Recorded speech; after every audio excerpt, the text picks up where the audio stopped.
I hid my entire computer setup in plain sight. I work from the floor.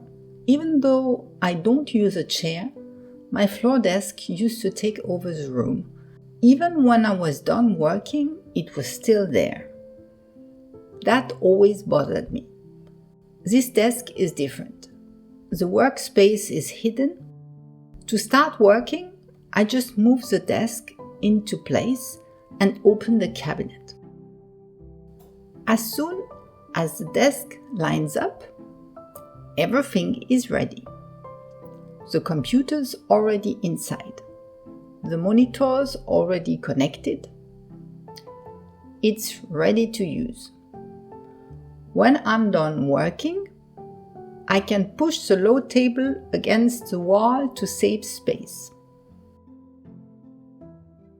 Or I move it back into the room. No workstation left behind. No visual clutter, no home office feel. Just a minimal floor living space again. Everything is split into two parts. The computer lives in the wall. The desk moves freely in the room. They only come together when I need them.